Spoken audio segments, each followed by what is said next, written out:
I would want to physically throw up at even just the thought of saying no to someone.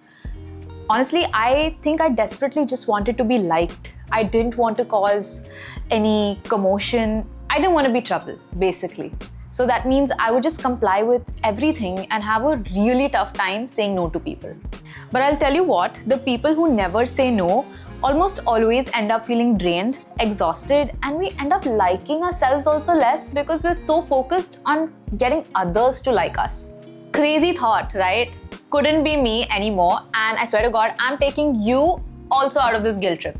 So I posted this video a couple of weeks ago on my Instagram, and I had someone ask me, but how do you actually say no? Like, what are some of the practical ways to apply it to life? So here's your guide on how to say no. Take your time. The inability to say no actually comes from a lack of personal boundaries.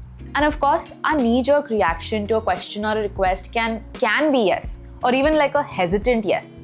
So what I've realized is I simply say, sure, can you please give me some time to think about this and I'll get back to you ASAP. The use of the word ASAP is very strategic because it gives them or the opposite person enough assurance saying that, oh, they're going to get back to me quickly. But what is quickly? That you get to decide. What this does is that it gives you enough time to actually think about what you want to do. And if you're even willing to do it in the first place, without the pressure of having to have an answer in that moment. But hey, don't be disrespectful and simply not respond. Because at the end of the day, clarity is kindness, whether the answer is a yes or a no. Kinder ways of saying no. Now, we often equate no as a sign of disrespect, especially when women say no. And let me tell you one thing, that's absolute bullshit.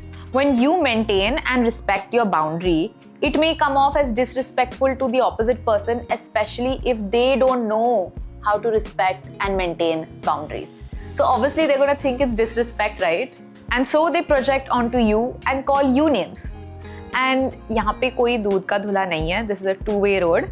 So it goes vice versa as well. So when someone is saying no to you and you call them names, take a minute and think, hey, are they just respecting their boundaries and I am uncomfortable with that? Think about it. Bottom line is, you can say no to people, but people can say no to you as well. And you have to learn to accept that. Now, there are obviously kinder ways of saying no, and we're going to get into that right now.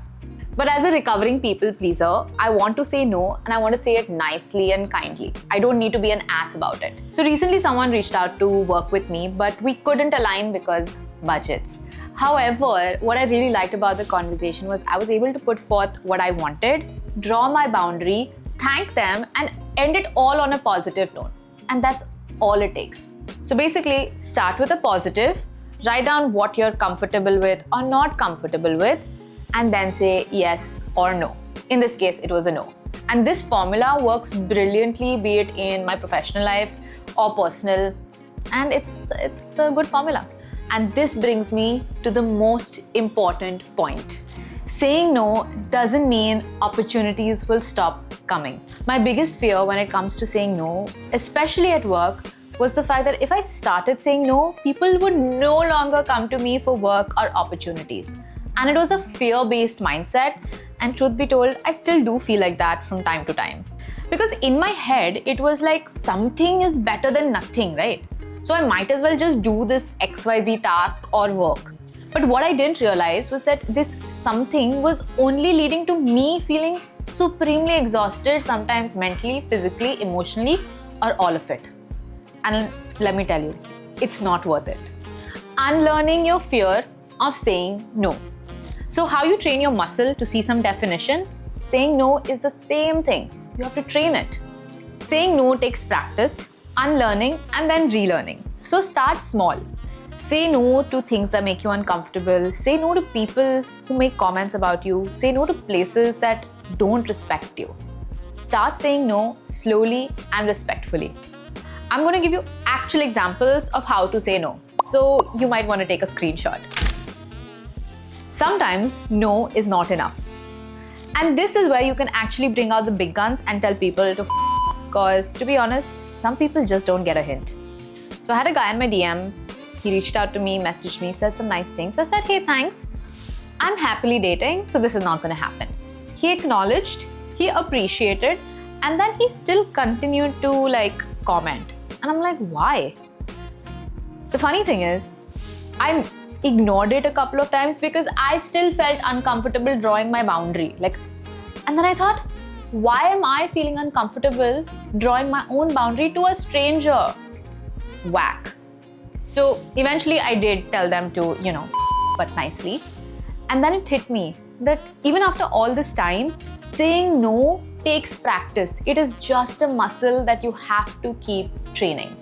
And my favorite part is finding new and creative ways of saying no to people.